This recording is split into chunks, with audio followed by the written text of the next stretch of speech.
Who was Nimrod? Genesis 10 and 9 says of Nimrod, he was a mighty hunter before, in place of the Lord. He actually tried to replace Yah. Important evidence of Nimrod's role in the post-flood world, he also gradually changed the government into tyranny. He, Nimrod, also said he would be revenged on Yah if he should have a mind to drown the world again. And for that he would build a tower too high for the waters to be able to reach. Such arrogance, man. You know that was Satan. Truth about Christmas is the origins goes all the way back to ancient Babylon. Who was Nimrod? One of Noah's great-grandsons was called Nimrod. Nimrod was a great leader and was the first emperor builder. He was the ruler of then known world. His wife, history states, was named Semiramis, and she was a very great queen. Satan was working to counterfeit Yah's plan of salvation. And when Nimrod left this planet, the people said he was a god. Semiramis told them that he was indeed the sun god. If I'm not mistaken, ain't that his mother? Semiramis? Sun worshiper. And that his spirit was still living, dwelling in the sun.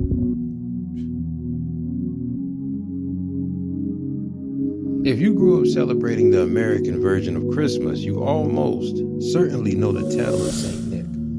But you might not have been subjected to some of his more questionable friends. Chief among Santa's entourage of shady characters, one in particular, Krampus, a demon with massive horns, whose main job is to drag naughty children to hell. Apparently, this gets weirder and weirder. Apparently, Santa doesn't really want to know if you've been naughty.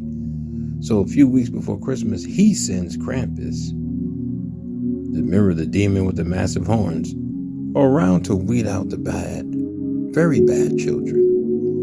For minor offenses, Krampus might choose to simply beat the child with a bundle of sticks. Yeah, who comes up with this stuff? If they've been especially bad, however, they're tossed in sack and brought straight to hell. FYI, Krampus begins watching you the moment you're born, as if evident by images of the demon taking flocks of naughty infants away to some horrific fate. Is that creepy enough for you? You actually have had households teaching this to their children, that the Baphomet, which is Santa's supposed to be helper or friend, is going to come get them if they've been naughty or bad. And this all ties into Christmas. Let's continue. Voyeuristic Santa watches you when you're awake and sleeping. Why is he watching you when you're awake and you're sleeping? Who actually thought this was a good idea? And you people celebrate this every day. People actually in the world celebrate this nonsense, this ridiculousness. You've heard Ben Crosby declare it. He sees you when you're sleeping. He knows when you're awake. They're always trying to play the Most High, ain't they? No wonder your child can't sleep. An omnipresent old man with a beard is lurking somewhere around their house or bedroom. The question your child is undoubtedly dying to ask is, why aren't you calling the police? Good question. The reason your child can't articulate that question is that they have become paralyzed with fear due to your complicity in Santa's voyeurism. You got some strange parents out there, boy. Sexual predators hide behind mistletoe. Mistletoe is actually a parasitic plant. It latches on a tree, then leaches nutrients and water from its host. Despite this, a tradition that dates back to Norse mythology declares that it's bad luck to refuse a kiss when under the mistletoe. Nonsense. Traditionally, after a kiss, the kissers are to pluck a berry from the plant. After all of the berries were gone, the mistletoe no longer has any power. However, today this practice is sure a receipt for a cold sore. You don't say. Additionally, the legend inadvertently acts as a tool of perverse power, as creeps can cite the legend as justification for why they are owed kisses from those around them. In the days surrounding Christmas, you need to look up, down, left, and right to stay safe.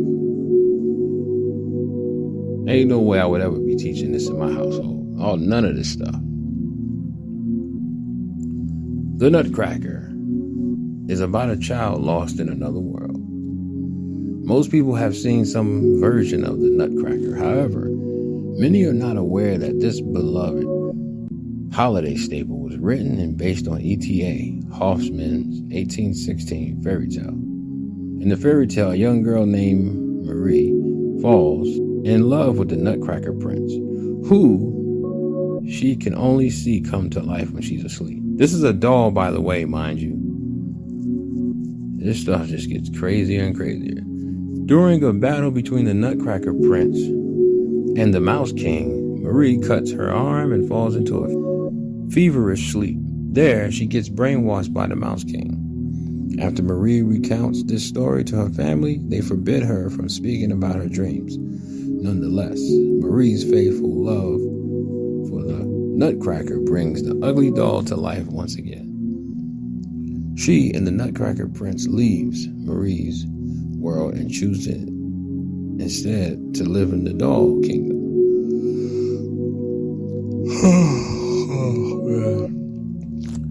God, excuse me, I'm tired. Basically, the Nutcracker is a story about a young girl who falls in love with a doll. Yes, you heard that right. Then leaves her old family and life to spend her days with said doll. In a world where toys are constantly warring with mice and child marriages. Ho, ho, ho, ho. I wonder if this is where the Toy Story comes from. And child marriage laws apparently do not exist. Clearly, it's a wonderfully inspiring Christmas story. Oh my goodness. Parents allowing their children to sit on the lap of a seasonal mall employee with a beard. I was just talking about this in the last video. Sitting on Santa's lap is consumerism, ham-fisted attempt to attract more shoppers to malls during the Christmas season. After all, you can't meet Kris Kringle while shopping on Amazon. Some report that the tradition goes back to 1841, when people flocked to see a life-size Santa in Philadelphia, Pennsylvania.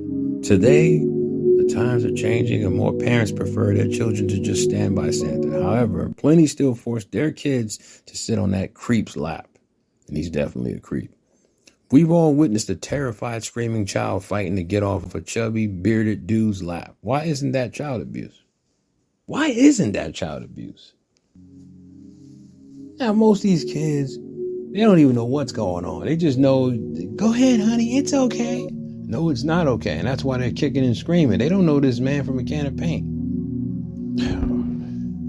I hope y'all ain't into this type of stuff too. If so, you need to click off this channel. Moving on. The Nimrod tree. Nimrod started the great organized worldly apostasy from Yah that has dominated this world until now.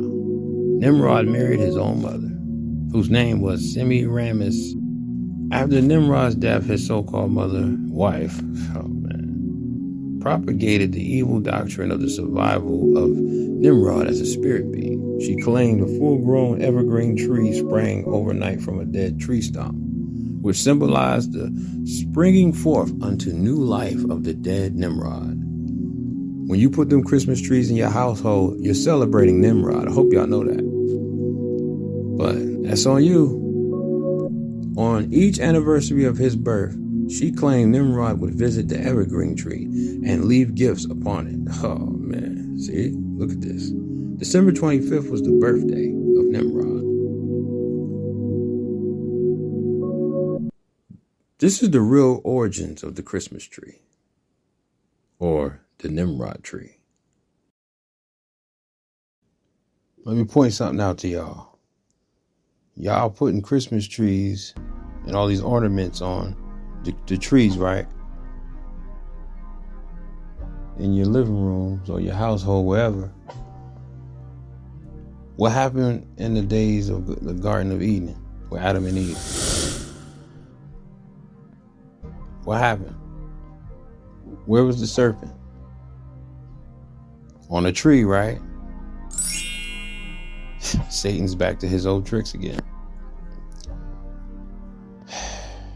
Wake up, y'all.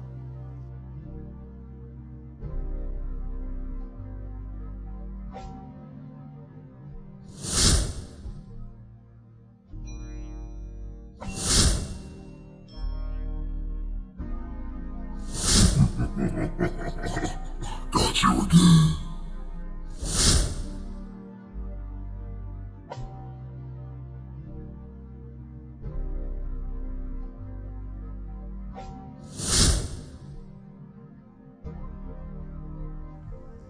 Well, that's my time. I'm out.